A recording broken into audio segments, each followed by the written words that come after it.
Show me the money! Show me the money!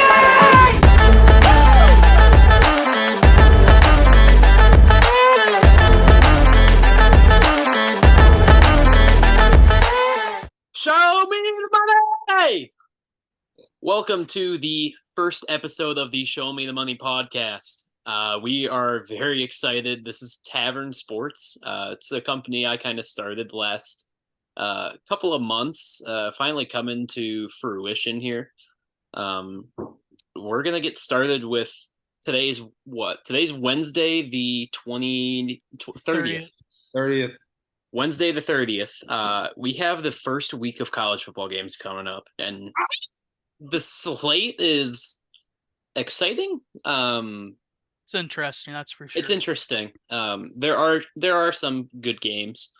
It's not the greatest first week we've ever seen, but nevertheless, there are teams to pay attention to. What are we looking at for Thursday?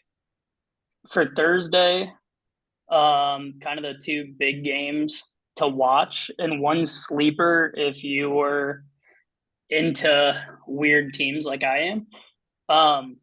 NC State and UConn. So NC State is a 14 or 15 point favorite right now, depending on where you snag them at. This game, so FanDuel has them at 14.5. NC State is 14.5 point favorites right now. I kind of am leaning more towards UConn, and the reason why NC State has actually lost their starting quarterback, Devin Leary, last year. He transferred out and went to Kentucky. So NC State is not returning a ton of guys. NC State has, however, brought in the old Virginia quarterback and reunited him with the old Virginia offensive coordinator.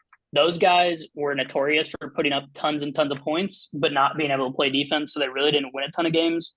I think NC State's better than Virginia talent-wise. So, I mean, something could happen there on the flip side, and why I'm kind of leaning UConn.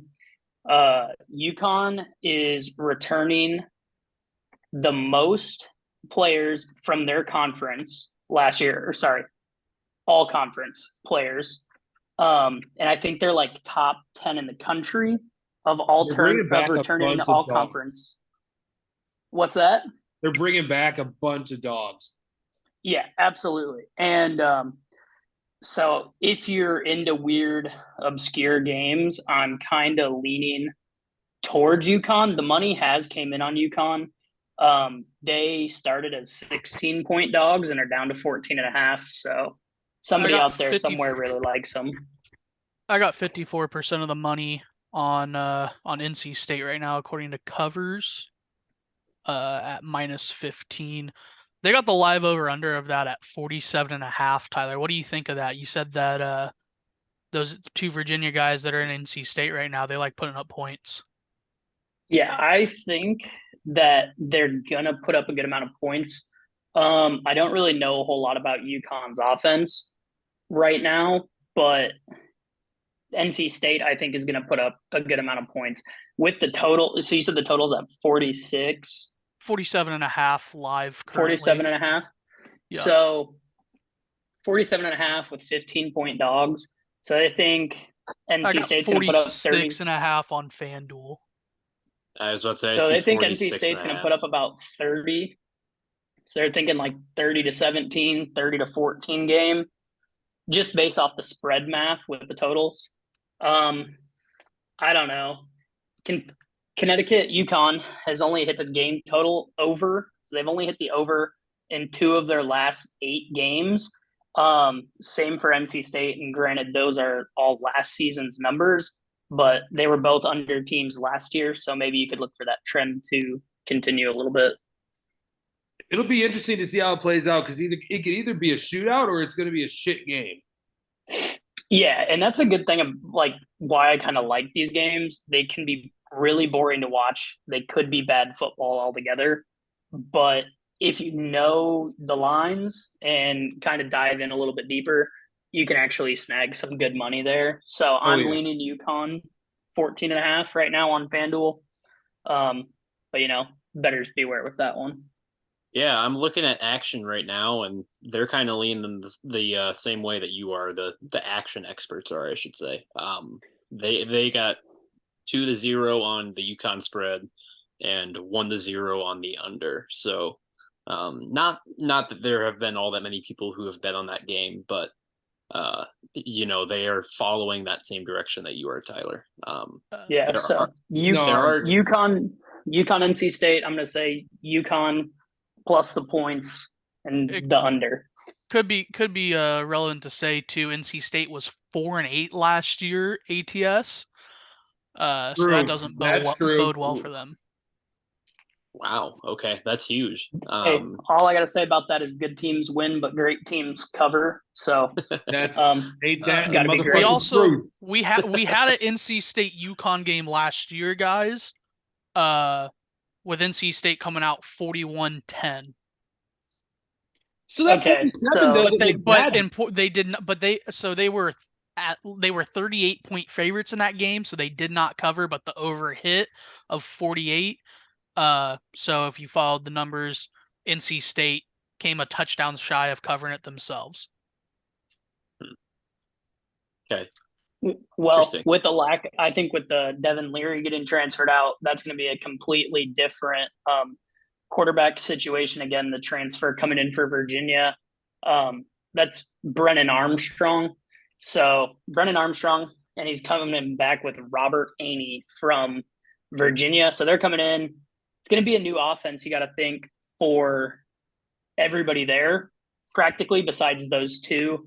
Aney's going to come in with his new system. So it kind of could be a first week jitters and trying to get that out from under them and figure it out the rest of the way. So early, I'm leaning to the Huskies. I think that's the way that everybody's kind of going. But there are two more exciting games on Thursday. We have Nebraska, Minnesota, so a Big Ten matchup for The old us, vape dealer at Nebraska. The line for that is only a touchdowns difference, a 7-point game, or a 7-point spread, I should say. That's going to be in Minnesota. It's going to be a really good one to start the year off. I do think it's two of the bottom tier teams in the Big Ten, but that doesn't mean that they can't play good football against each other. I still think that's a Minnesota covers the spread all day. I don't think Nebraska nearly has gained enough to be even a contending football team. I hate Nebraska. Fuck Nebraska. It's important to say that we are all Iowa guys at heart, so our corn's better and fuck Nebraska. That's what I'm saying. Ethan, you mentioned that not very good teams coming out of the Big Ten West. In fact, Minnesota finished middle of the pack, 4th, so I guess technically top half of the Big Ten West last year. And Nebraska did their best to be an awful football team and lose the Big Ten West, but they got bailed out by Northwestern being a worse football team last year. Also kind of shady. Northwestern's shady. Yeah. They're not even playing at their stadium this year. Is that right? Ryan Field's gone, I think. They're in the process of building the new stadium. I don't think that they even are playing at their home field this year. Well, it doesn't matter. They don't have a coach. College community, They don't have a coach. Their coach got fired. The whole program's under scrutiny and a watchful eye from guys finger popping each other in the showers. So we got a Penn State situation going on, huh? Good old Joe Paterno. No Jerry Sandusky's and Joe Paterno's. Just boys being boys. Good locker room fun, but when you're winning, it covers everything. Stuff. Yeah, if you're winning, those things go away. But when you're the bottom of the barrel of the Big Ten West and you got guys pissing on each other in the showers, don't think that's going to bode well for you. Somebody had to go. It was the coach. All right, boys, I got some good numbers for you on this. So we got Minnesota. They were 8-4 overall last year, 7-5 ATS, 4-7-1 on their totals. Their offense put up 28.2, and they gave up 13.8. That's an interesting number because that Minnesota defense was 4th in the nation last year. They were a little overshadowed by their big brother, may I say, in the Big Ten West, Iowa, with our nationally ranked number 2 defense, but that's for a different day. Minnesota, they did lose their starting QB and running back, but they are bringing back their top 3 wide receivers and all their tight ends. They lost 3 starters on their O-line, including John Michael Schmidt, I believe was his name, drafted into the NFL, so good for him. On the defensive side of the ball, not looking much better. Their one bright spot is they are bringing back 3 of their 4D line guys, but just 1 linebacker and 3 of their 5 secondary guys are back. So that 4th ranked defense nationally might not be what it was last year. Any thoughts on that, boys? I just said they're dog shit. I hate Nebraska. That was Minnesota. So I'm right there with Cole. I think even what you mentioned, Josh, even with all those Minnesota guys leaving, I don't see Nebraska having a good enough offense to keep up with the Minnesota defense at all. So we got 61% of the money on Nebraska right now. Well, I'm just gonna say it. All right, the money's right. Okay, I'm leaning with the public here, and here's why. PJ Fleck, piece of shit. Okay, dude is just selling dreams to these people. Row the boat, row the boat. Shut the fuck up, PJ. Okay. So here's the biggest issue, right? Everybody, Nebraska sucks. Nebraska sucks. I hate Big Red. Okay, fuck Big Red. Go Fuck Hawks. Big Red. Anyway, Nebraska corn sucks. However, Nebraska's money, okay, the school, got some old farmers out there in Nebraska, and they somehow snagged Matt Rule as the coach now. Okay, taking over for Scott Frost, who is supposed to be their savior. Scott Frost bomb. Yeah, Matt Rule's coming in. They have a ton of new players at Nebraska, 63 to be exact. And their quarterback is a transfer from Georgia Tech. He's coming in from Georgia Tech. However, I'm just going to say it. You got a guy who has thrown for 5,600 yards, and they have the receiver coming in from Virginia who had 192 career receptions so far, and that's 6th among FBS receivers that are active right now. So they got a guy who can catch a lot of balls, and they got a quarterback who has thrown for a ton of yards. And as much as I hate Nebraska, I hate PJ Fleck from Minnesota even more. So I'm going to be going with the public, and I'm putting my money with Nebraska +7. One thing you didn't mention there, Ty, is Nebraska is also bringing back 3 of their top 4 rushers, including a kid by the name of Anthony Grant. He went for 915 and 6 last year on the ground. Hey, ground game travels, okay? And that's Big Ten football, baby. Tyler, you're swaying me here because I had this as a stay away. But the more you talk, man, the more I like this Nebraska Cornhuskers team. Just this week, that was, I almost threw up saying that, but for this week we can ride with Big Red. But fuck Big Red. I'm gonna drink the Big Red Kool-Aid. Okay, Matt Rule, I'm drinking your Kool-Aid. I'm gonna lie 7 with them this week, and that's kind of where I'm thinking for this game. But Big Red's getting 7. Big Red's getting 7. All right, I'll take the points with them +7 here on the road, But I think the more important game for that Thursday is Florida and Utah. I definitely agree with that. That's definitely going to be the Thursday game to watch. That line opened up at. It opened at 8 at Utah -8.5 E. Yeah. It's all the way down to 5.5. Still 51% of the money on Florida. People are loving this Florida team.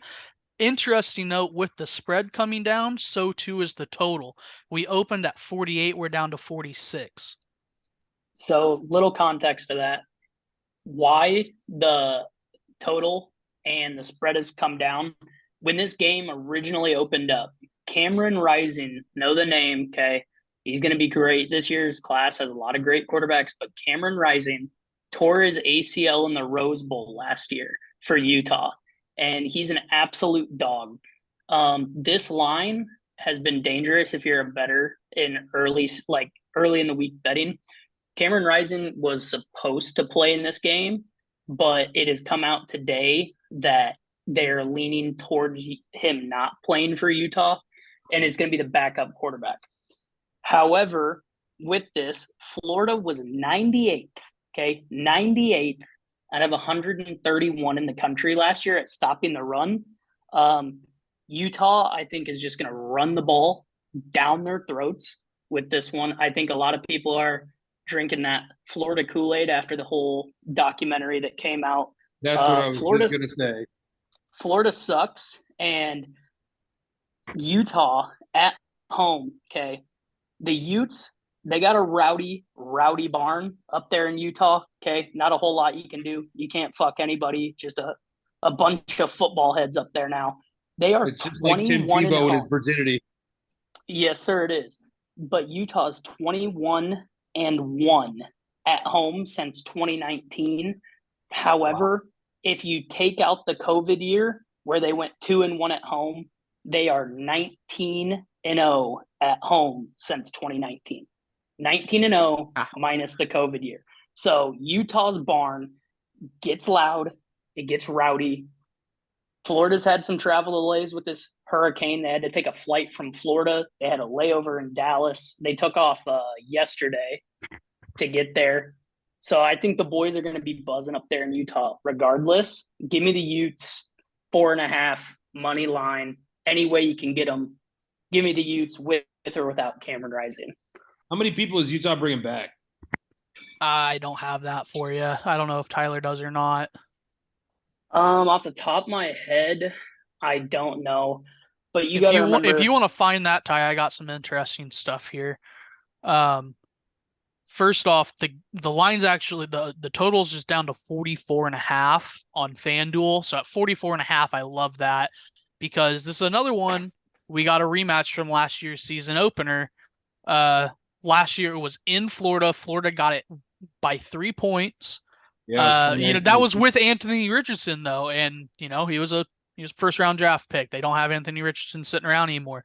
This contest went over at 51.5 last year down in the swamp, but now they're, like Tyler said, without Cameron Rising, they're down to 44.5.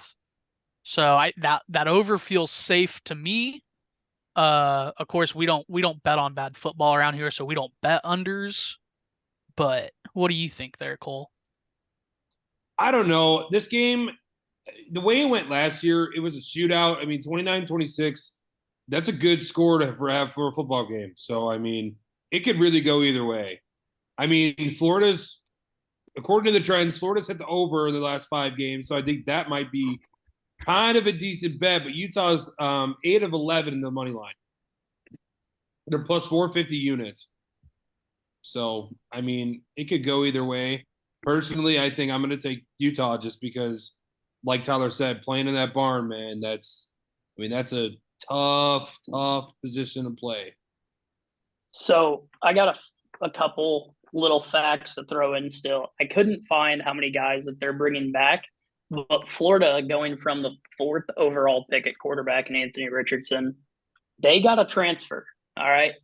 And one thing I can say about this transfer is he came from the Big Ten. And if you're in the Big Ten and you're not Ohio State or Michigan State, you're not throwing the ball, right? You're not throwing it well anyway. So Graham Mertz from Wisconsin. Oh, yeah. I know what you're talking about. Is the new quarterback down there in Florida. But again, I'm rolling with the Utes at home just because it's a crazy barn. However, the Gators are 30-1 in season openers since 1990, and its last season opener game against a ranked opponent came in 1987, where they lost 31-4. So I mean, that's the last one against or as, because they're not against; they are the ranked opponent in this matchup. No, Florida. Oh, Florida. My bad. I thought we were talking about Florida lost its last season opening road game against a ranked opponent at Miami, 31-4 in 1987. That's just a little fun fact. But the Gators are 30-1 in season openers since 1990. So the boys come out hot. Doesn't really matter how the rest of the season goes. However, they're going into a packed barn up there. It's going to be a sea of red. Graham Mertz isn't going to know what to do. He's never seen a stadium like that. Wisconsin can get rowdy, but even they lose games at home. The Utes don't. Give me the Utes. Yeah, I'll stay off the spread here, but give me the over. That 46 or 44.5 on FanDuel, that just feels attackable. That feels so low. They went over that. The over under last year was a touchdown higher than that, and they hit that over. Obviously, I mean, like we said, they don't have Richardson on the field anymore. Dalton Kincaid's not out there for the Utes. Neither is that quarterback, but give me the over. That over feels free. Awesome.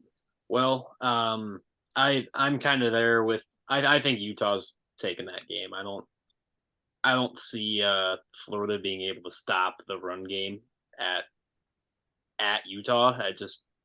I don't see that happening. I think, like Ty said, Florida packs a run game of themselves. Okay, they got Jacksonville's ETN brother in the backfield, Trevor ETN, and his running back counterpart. They scored 16, I believe, off the top of my head, 16 rushing touchdowns combined last year. So they can run. Utah's coach said last year the only reason they lost that game is because they couldn't tackle. So I think it's safe to say he's probably got the boys buzzing from that one still a year ago, and I think they're gonna give it to him.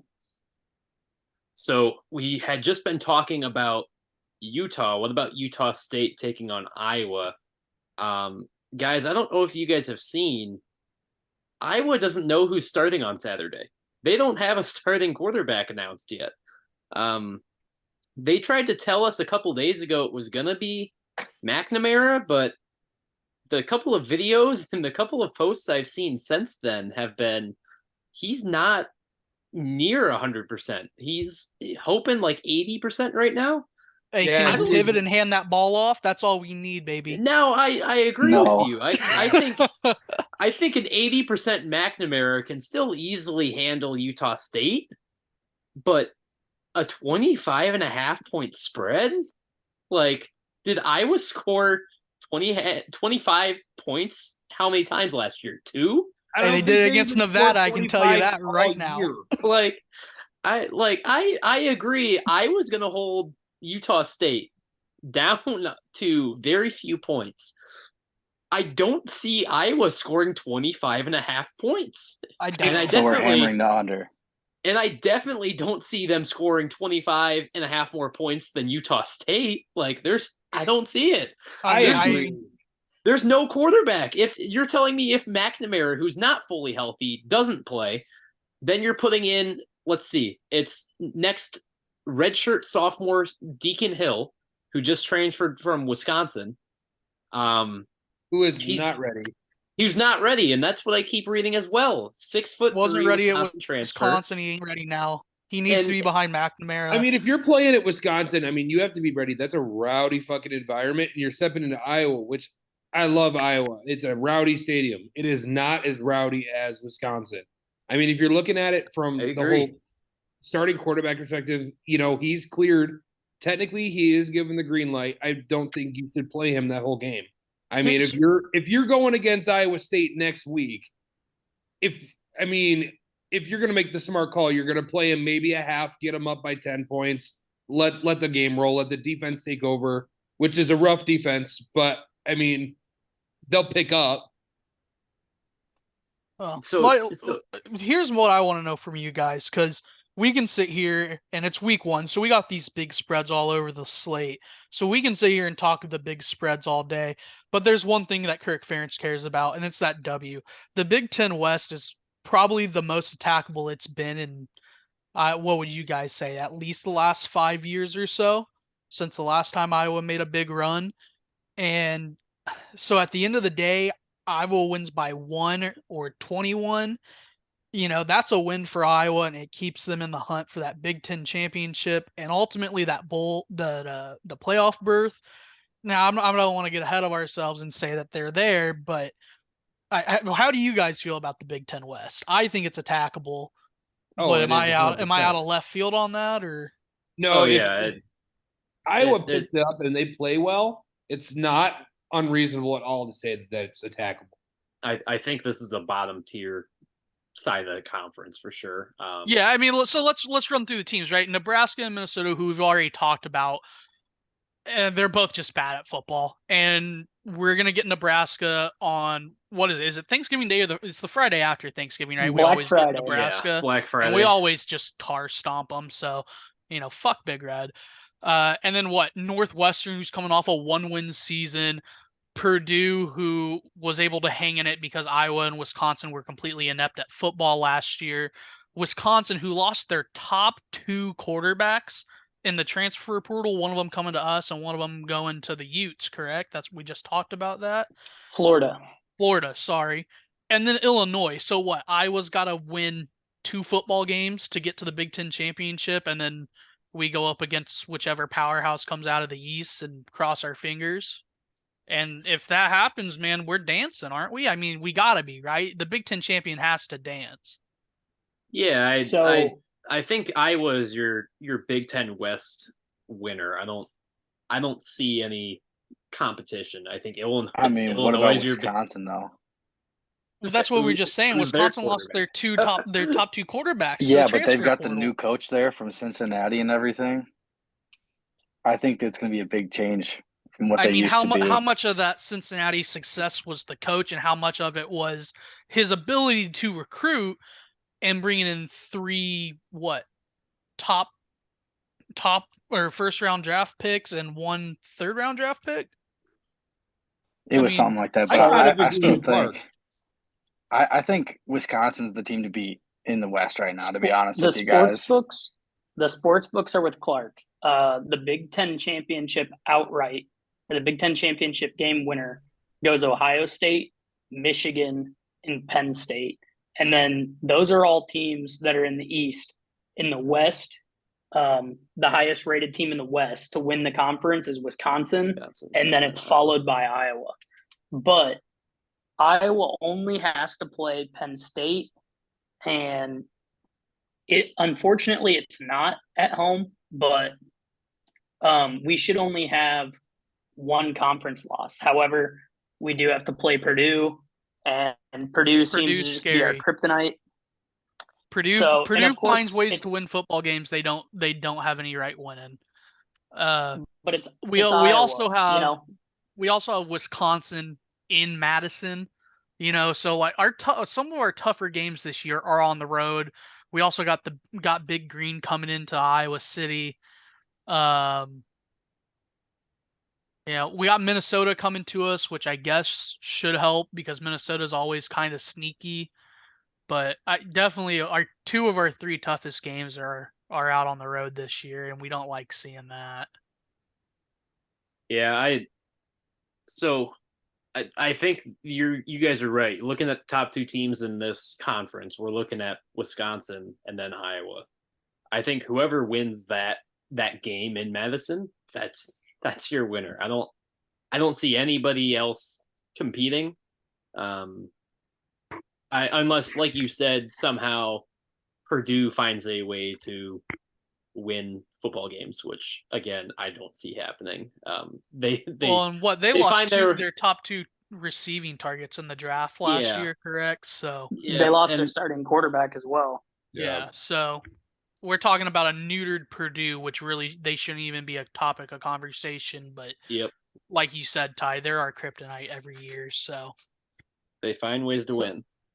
Well, let's get back to the game. Into this game. So what I've got right now is I personally think McNamara is going to go because, we got him in here. We're not going to just not play him, whether that be for a half, the whole game, whatever. I think McNamara is going to get the nod and run out there and lead the boys to probably a lot of 3 and outs and punting. But, hey, punting is winning in Kirk Ferentz's book. Yes, sir. Till he fires his kid and hires a competent offensive coordinator. I don't have any confidence that this Iowa offense can put up 25 points. Our defense, on the other hand, could quite possibly hang 35. So I think the spread in this game is just out of pocket. And I think the books are getting punished for it. I think Give the me books, Utah State plus 25 or whatever you got them at. That is, I agree. I'm not drinking the Kool-Aid on Iowa's offense. I'll drink every drop on the defense, but I won't touch our offense. It's so embarrassing. that is the trend in the picks. 63% are picking Utah State at plus 25.5. Yeah. So So let's talk the over-under on this accurate. game. It's hammer the under on this game. It's the over-under's 43. Let's be realistic. Even if Iowa isn't a number 2 defense in the nation this year, let's just be generous and say we're top 15 because we always put out a good defensive unit. Is there any way a Utah State team is putting up more than 2 tutters on a top 15 Iowa defense? No way. There's no shot. There's no way. So then to cover, you're saying Iowa's got to put up 30? No fucking shot. Give me to get the over, Iowa's got to put up 30. Iowa doesn't put up 30 points. No. So we can all agree It's the under and it's State.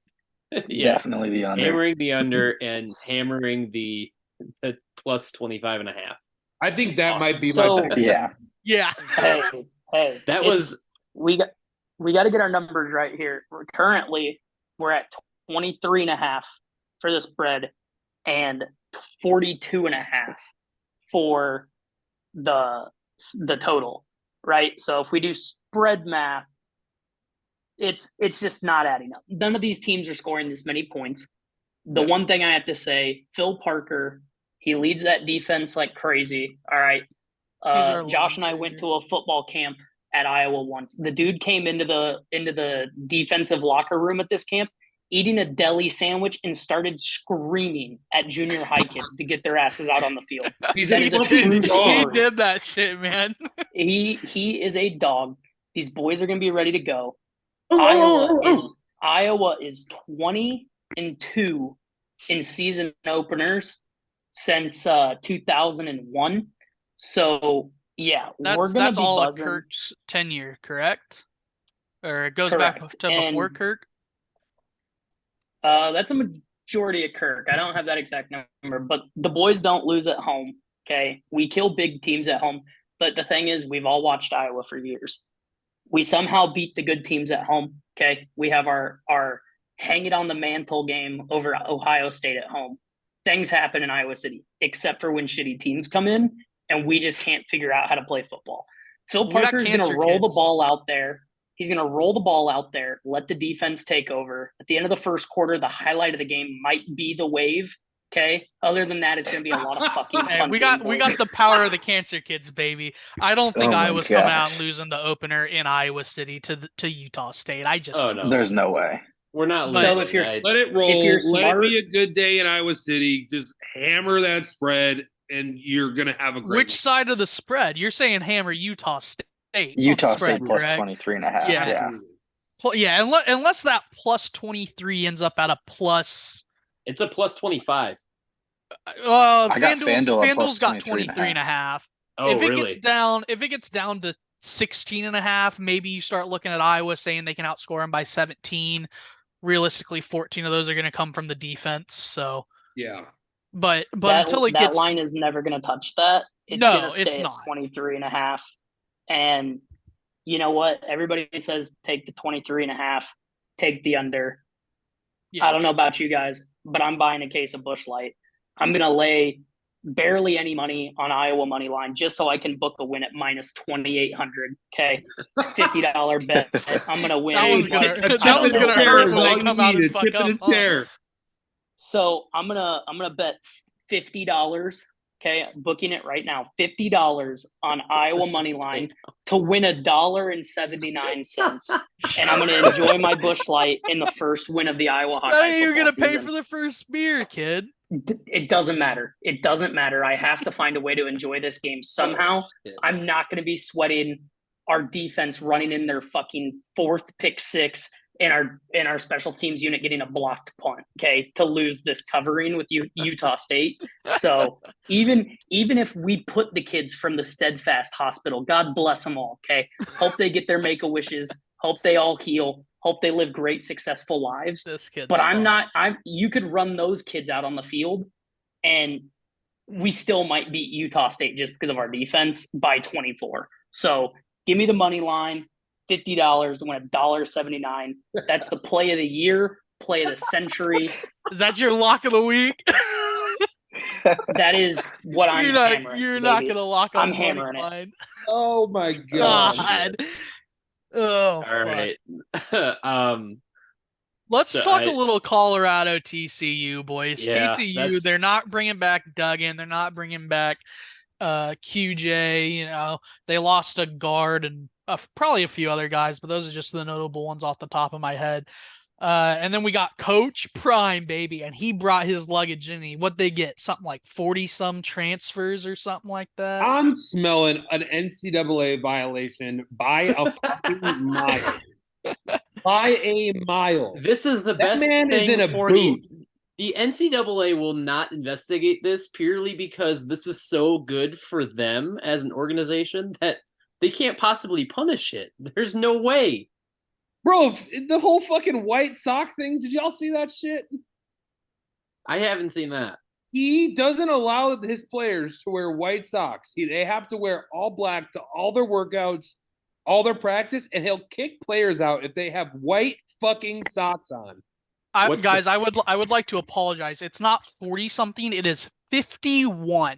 Jesus. This man brought in an NFL roster.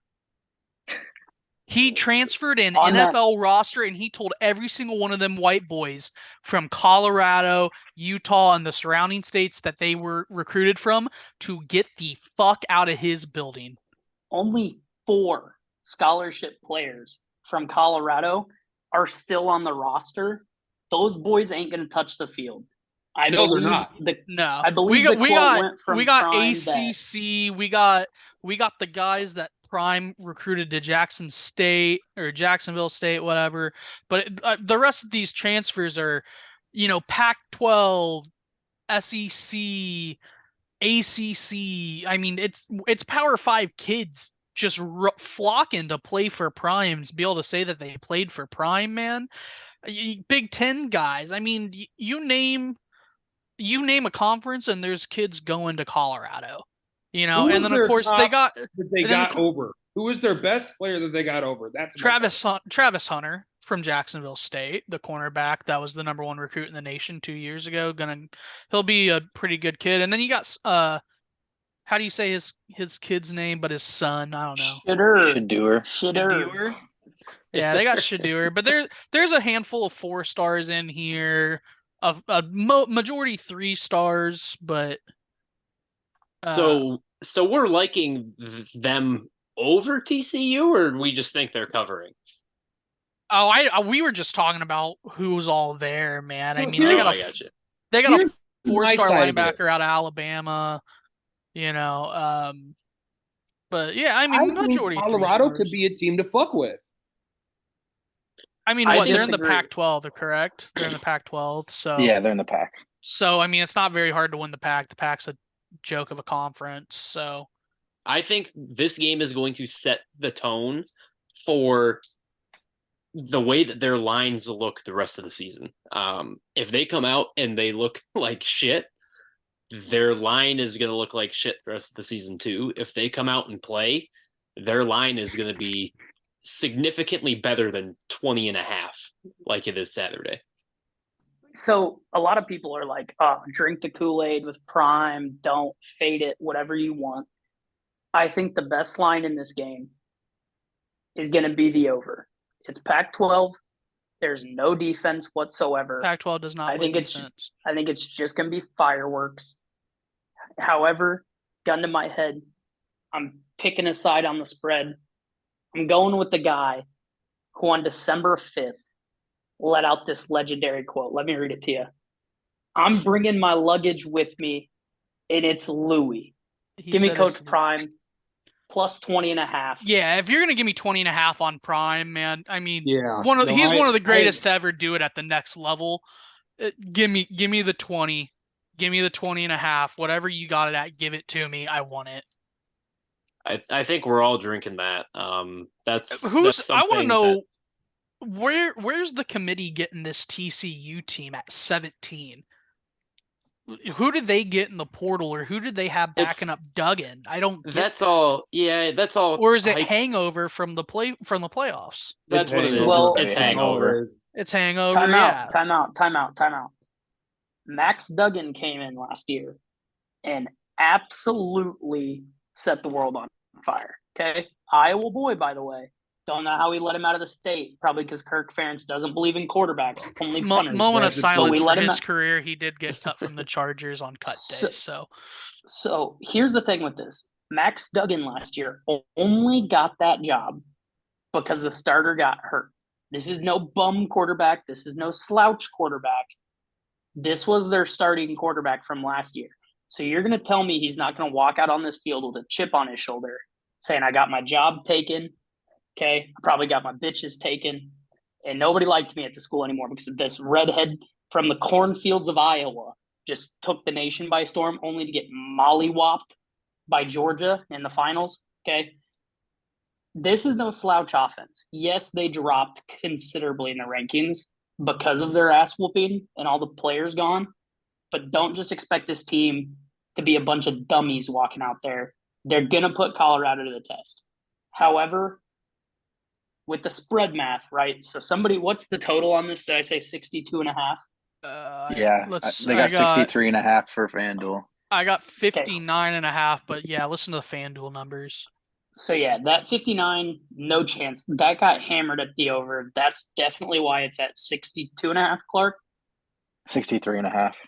63.5. So 20 and a half point favorites. So they're saying Colorado's offense is, yes, they're saying Colorado's offense is only going to score 20, and TCU is going to put up over 40 points. Is what they're projecting. That's not quite how the spread math works. It'd be closer to. Take the total for the game, 63.5, minus the spread, and you can kind of get an idea of what the sports books think the score is going to be, right? That's math. So I don't know. I personally think Colorado puts up more points than the book is projecting them to. But does TCU put up their share? That's the question. Without Quentin Johnson. Yes, because it is the Pac-12 and there's no defense being played. Give me the over. They got to go against probably the top cornerback in the nation, though. That ain't no problem. You just scrap their number one. It's going to be spread offense. It's going to be. I don't disagree. I do like the over, but I really like Colorado plus 20 and a half or whatever it is. Just give me Colorado and the points. I agree with you. I think they cover that. I'm right there with you. I'm taking the points. I'm not taking the over under on that one. That's a bit too high for me. If you score more than 62.5, like, good for you, but that's not something I'm willing to put my money on. All right, I'm gonna drag you guys kicking and screaming to my game of the week next. Are we ready for that? Go for it. What's this game? My game of the week, baby.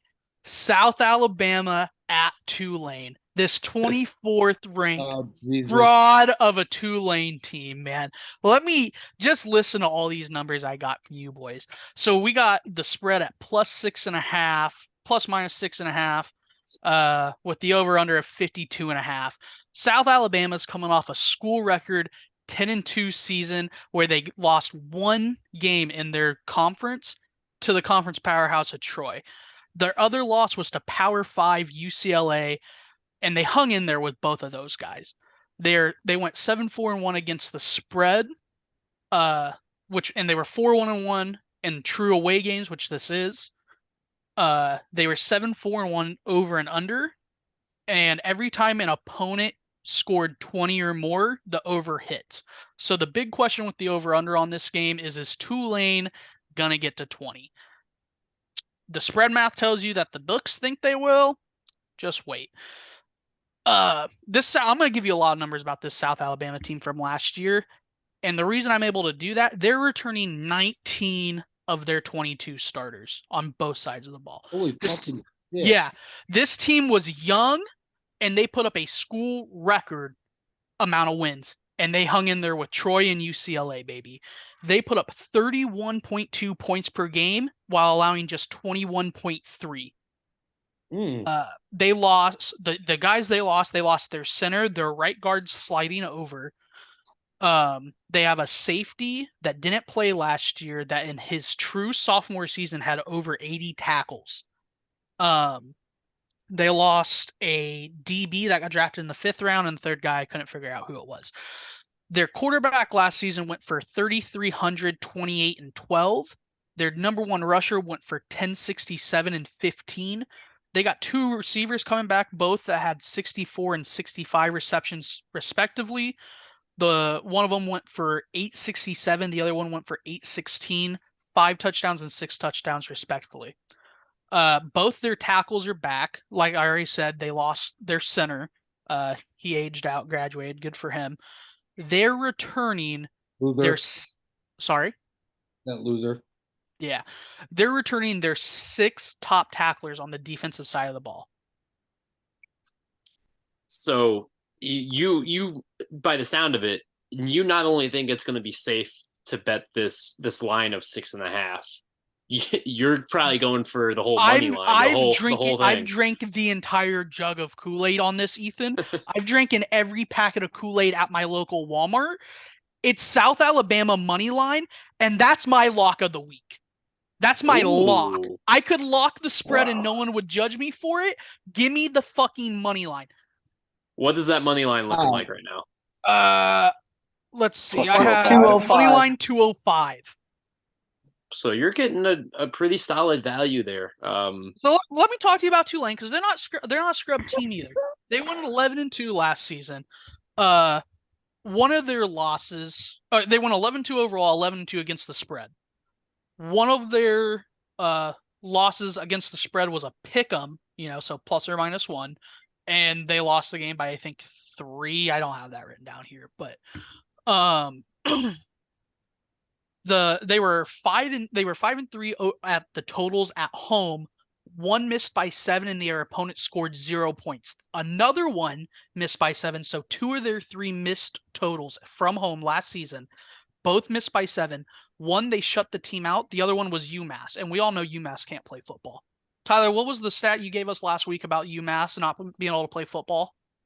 So this was pre-podcast era, but UMass before last week had won 1 game in each season. I bet against UMass last week. They may have won their 1 win of the season when I bet against them. So take that for what you will, but UMass might be some sneaky dogs this year. So back to this Tulane team. They put up 36 points per game last season, only allowing 22.2. Their QB's coming back through for just over 3,000, 27 tutters, 5 picks.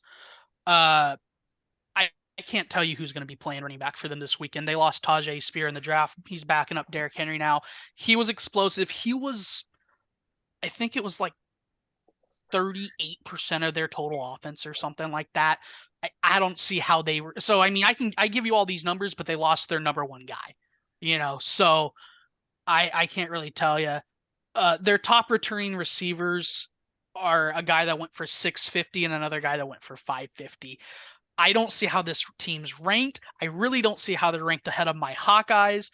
And I don't see how they're getting up a touchdown on this South Alabama team that's a year older, a year wiser, and a year better. And God damn it, they're favored to win the Sun Belt this year.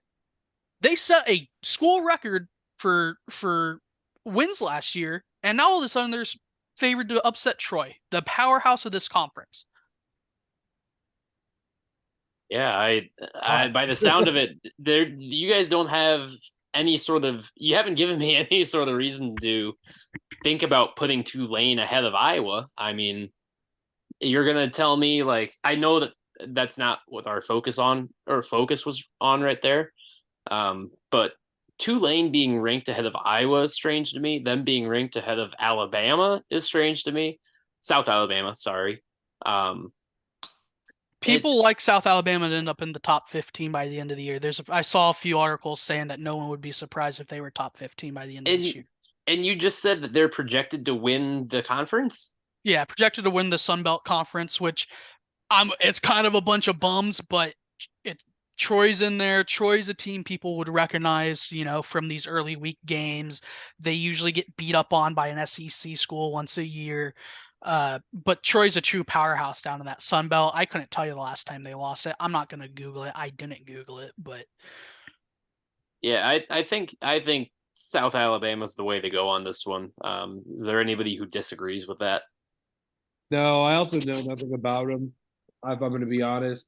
I think the only reason, speaking of the rankings, the only reason Tulane is ahead of Iowa is because Iowa has not proven that their offense is going to work. And that's true. The biggest thing that's up in the air, is if they're not going to score points. I mean, look at what was it, Illinois, Iowa? It was 9-6, and it was literally all fucking field goals. Like, I don't know. It's an interesting. I think they're going to shoot down. I think Iowa will move up eventually, but I don't think it's going to be higher than 12. Yeah. We're going to go ahead and go to the next game. yeah, Clark... that's fine. I just needed to grandstand that one. Sorry about that. No, you're good. Clark, you mentioned that you wanted to talk a little bit about this West Virginia Penn State game. Yeah. It's a large spread at 20.5, but you said that there's a bit of a rivalry in the past that you really like. It gives a little more intrigue to the game, if you will. Well, yeah, they haven't played since I think 1992 or something like that, but they played every year before that, and it's always been a big rivalry between the two states they're bordering and crap like that. But I think Penn State's going to blow the brakes out of West Virginia, but I think it's just cool to see a rivalry come back. And, I love it. Yeah, pretty much. What do we think of the 20.5 point spread? I think Penn State covers that. Yeah. West Virginia it's Big 12 football. We don't really have defense. They probably have one of the better defenses in the Big 12, but when you compare that to a Big 10 school, it's not good. They're going to get the brakes blown off of them. Yeah. I think one of the really cool things that I kind of personally is I know somebody who was originally at West Virginia. They just transferred down to UNC to play some basketball down there. And UNC is the next big game that we're going to talk about. UNC at South Carolina, number 21 ranked UNC, by the way. Let me tell you, I love this goddamn game. Cole, you're out in the Carolinas right now. Give it to Cole, baby. Let him speak. Everybody here is a Gamecock fan. Well, I say, shove it up your cock. Let him cook by a million. I'm right there with you. By a million. Bring Drake May back, who is arguably one of the best quarterbacks in college football. He had He's like 4,000 passing yards. Is their third down conversion is one of the best in football at 46%. Fourth down is a fifth at a 70%. They brought back a lot of really good guys who were good. If you look at it, then they're bringing J.J. Jones, who had 24 for 434. He's 6'2", 210. He's gonna be good for them. Yeah, I like it. I'm with Cole. Give me North Carolina. Give me Drake May. Spencer Rattler came on hot last year for South Carolina at the very end of the year. Spencer Rattler was also supposed to be a first-round draft pick 3 years ago, so you can't get me to drink that Kool-Aid. No. Give me UNC minus 2.5. So you like a minus 2.5? Yeah. That is my lock. 2.5. I think all day. It's top tier quarterback matchup where the only thing that's going to struggle is North Carolina's defense. Right now, we've got a bunch of dogs they're not disciplined at all. They're not disciplined in the least bit. Yeah, I'm with you. Let the boys cook. I'm taking UNC. I'll take the line even at minus 2.5. That team, their recruiting class seems to get better and better every year. They're 30th this year. Yeah, the team is getting better. It's becoming a true football basketball school again. It is. Which is something we haven't seen from them in a really long time. Mostly it's been a long time. It's usually just a basketball school. And honestly, I've seen more more videos on UNC's recruiting than I have with anybody else. All of their athletes, when they are going on a UNC visit, like an official visit, they are posting it all over social media. Everything they are getting, everything that they are experiencing, it's all up for the public to see. No. And it's better than anybody else in Iowa that I knew when I was going there. Nobody at Iowa was getting what UNC is getting their guys. There's no way. It also helps that they're a Jordan sponsored school, so I mean that brings in a lot of in itself, like the name. That is You're true. paying for a Jordan brand, you're getting Jordan jerseys, Jordan cleats. Like they're swagged out, the drippiest team in college football. They're one of two college football teams with the Jordan brand. It's them in Michigan. Am I right? Yeah. Them and Big Yeah. U. Okay. So That's Do we want to wrap this up with think, game of the week, or sorry, Tyler, you go ahead. Sorry. yeah, I was just gonna say, I think before we head to that game of the week, I think we're all on UNC money line or spread either way. yep. Yeah. Yeah. We're I'm all- probably not personally. I'm probably not gonna sweat the spread. I think I'm just gonna ride them money line. I'm with you. Just to be safe, kick your feet back, enjoy that game. It's gonna be a good one. But that takes us to the Camping World kickoff game, baby, and it's hell This on is gonna be a wheels. fun one. This is another one Num- of this is another rematch from last year, from a week 1 game as well. Number 5, LSU. Number 8, Florida State. Here is my initial thoughts on this game. I got numbers here after your thoughts. Why the fuck is Florida State ranked 8th? I get it. Great recruiting class. Clue. I can tell Thank you. you. I can tell It's you. just like, oh, great recruiting class, blah, blah, blah. These guys didn't show me much last year, okay? Not really drinking the Kool-Aid on them. I personally don't like the Brian Kelly at LSU. I want Ed Orgeron back. But the dude said, give me my paycheck and show me what door you want me to leave out of. And he was gone. So personally, I'm riding with LSU. Josh, your numbers could potentially sway me, but I highly fucking doubt it. Go Yeah. Tigers. Yeah. Okay.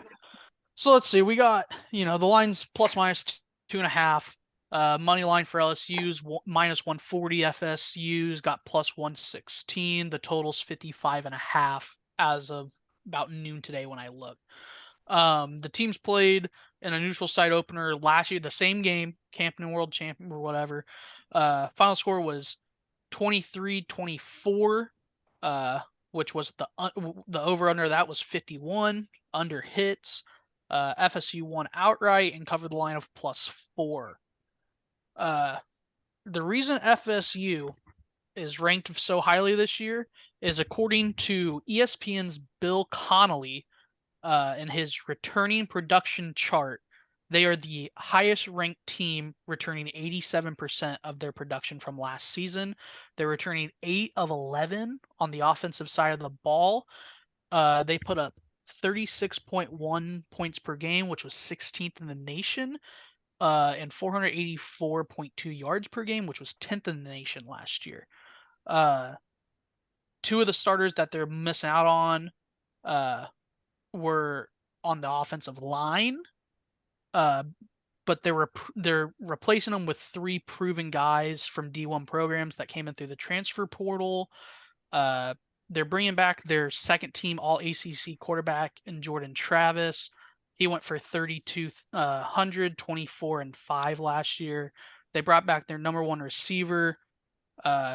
He got 48 grabs for 897 yards and 5 tutters. They got a guy in from Michigan State through the transfer portal, and those are just their top 2 guys in what sounds to be like a very, very deep wide receiver room this year down there in Tallahassee. Let's see what else. They got their team leader in the backfield came back. He went for 999 last year. They had a top 20 defense, only giving up 20.6. They only lost 1 guy, notably. He was their safety, and he's being replaced with an all ACC transfer from Virginia Tech. They're returning their entire front four, both starting linebackers, and the other 4 starters in the secondary. So, they lost 3 on offense and 1 on defense. So that's where their rankings coming from. Let me tell you this, okay? This is a personal vendetta. Go to school with this girl, beautiful as can be. She's from Iowa. Her boyfriend played football at Florida State. Oh boy. Well, if I can't have her, he can't have her. Fuck Florida State.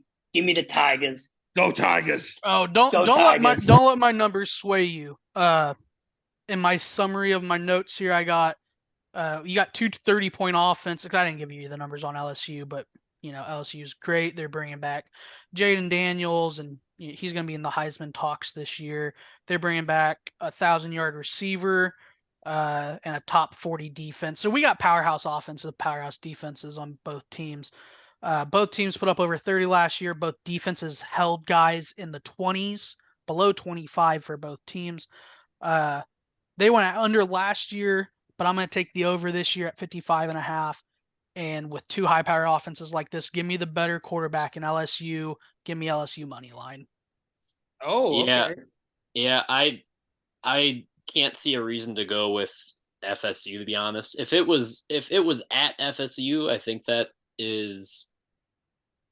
that's a different story, but this is not a home game for Florida State. This is in Orlando. This is what I think this is a 2.5 to 3 hour drive from Florida State. And it's not like Louisiana State is super far away. It's about 8.5 ish. I think this is the SEC. They're flying into Orlando. They're gonna have a 30-minute bus ride across the city. Home game for FSU. Yeah, it's still a home game for FSU. It's the Camping World kickoff. They're playing the game regardless, right? It's a sponsored game. Camping World, great company. Give us a sponsor one of these days, guys. Nobody's How about bigger we get fans a than me than betting Camping sponsor, World. man? But, I'll plug whatever app wants to sponsor us. Caesars, FanDuel, DK, Picks, man. Somebody pay us to gamble. Hashtag no free ads. No free ads. So here's what I want to say before we wrap that up. It sounds like we're all on LSU. It's consensus.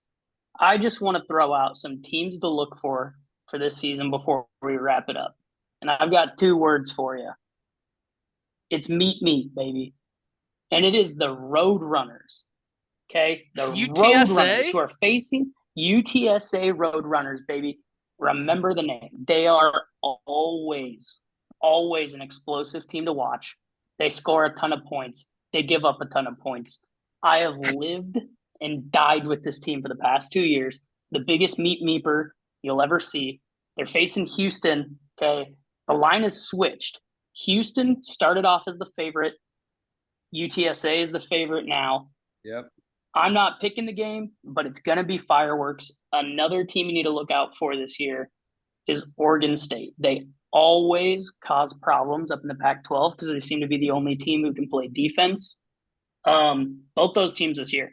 Not saying they're going to go do anything crazy. Not saying go put a futures ticket on either of them. They're just fun to watch. You look at your lines. They can be really good to bet on. Oregon State's a hard barn to play in. UTSA's barn might be the worst in the country, but their games are fun to watch. So Didn't those are like Oregon my State just 2. get that?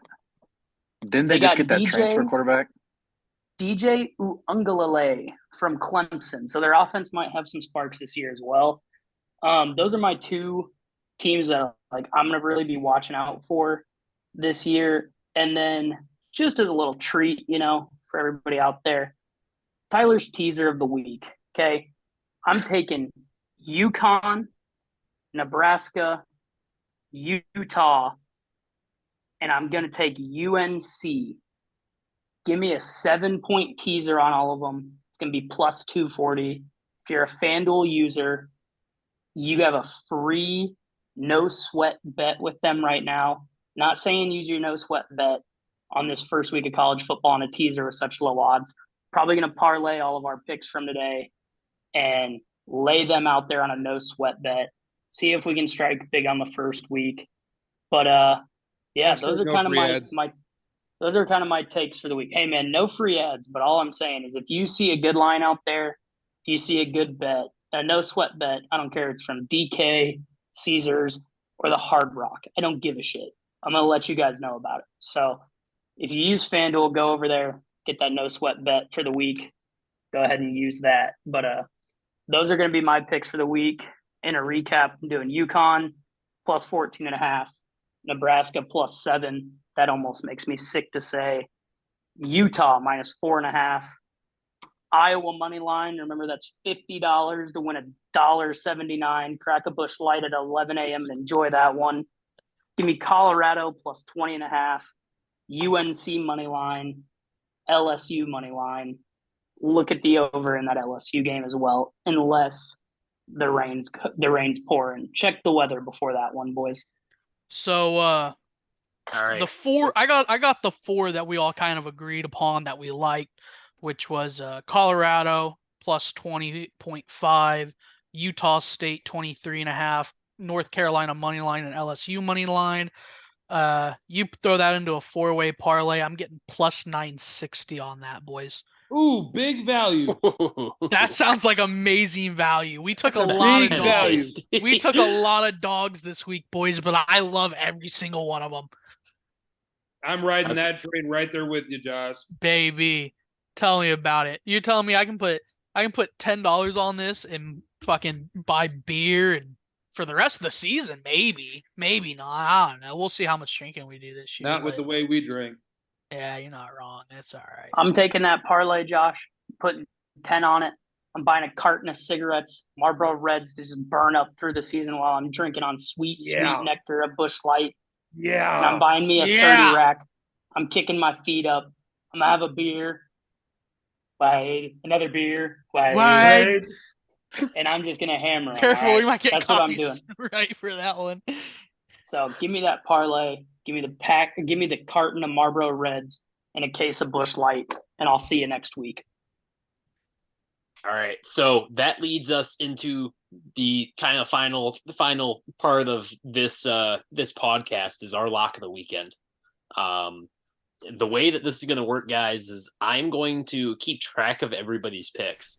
So I already have a spreadsheet with everybody's name on it, and if you win your lock of the week or your lock of the weekend, I should say, you're gonna get a green mark next to your name, and I'm gonna keep a record. And winner at the end of the year, you're sending to the Natty.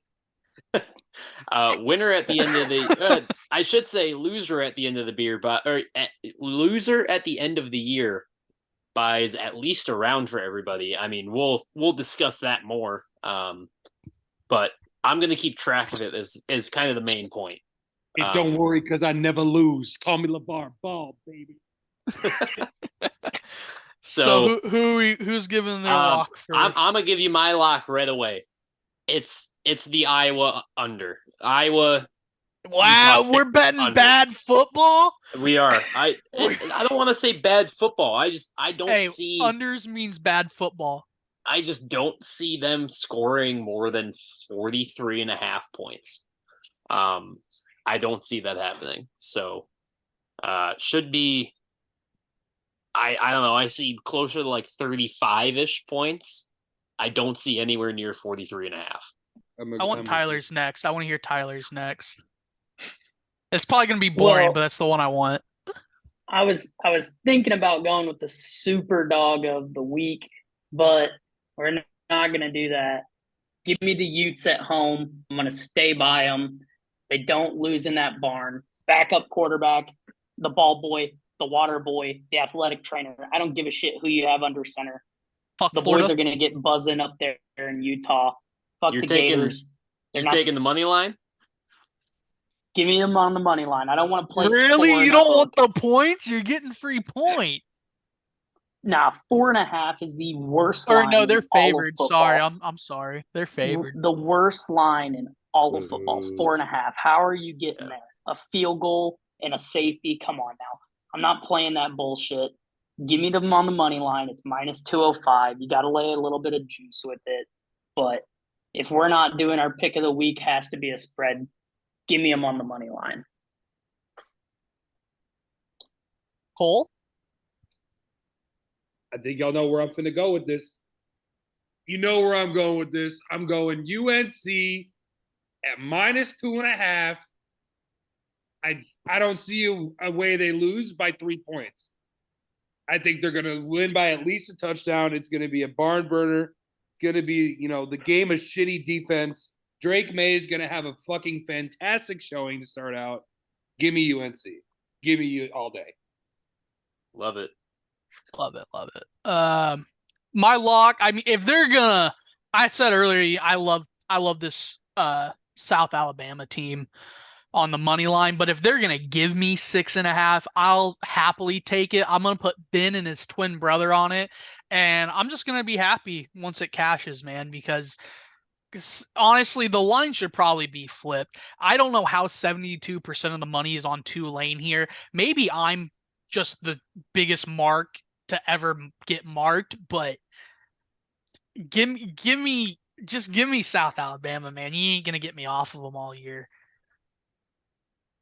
All right, I've got. I think I'm gonna just take Penn State spread -20.5, 20.5 over West Virginia. Wow. I think they cover it. Honestly, I think it's gonna be a great game to watch. A lot of offense for Penn State. West Virginia is just gonna fall back and take the hit. Hey, I Yeah, like it. That stadium gets crazy. I like that. I think it's gonna be a great game. I like it too. And that's going to wrap up our podcast for the day. Thank you guys for tuning in. Hopefully we had quite a few listeners on this one. It's a big week of college football ahead of us, or a big weekend, I should say. We're gonna have a lot more content in the future, beyond just the college football scene. So go ahead and follow Tavern Sports on Instagram, TikTok, Twitter, YouTube. Now we have YouTube now. We have a vlog coming out on Monday from me and one other guy at the Savannah Bananas game in Des Moines, Iowa, which was a ton of fun. You're gonna want to watch that video. Again, thank you for tuning in. We will see you next week, and show me the money. Yes, sir.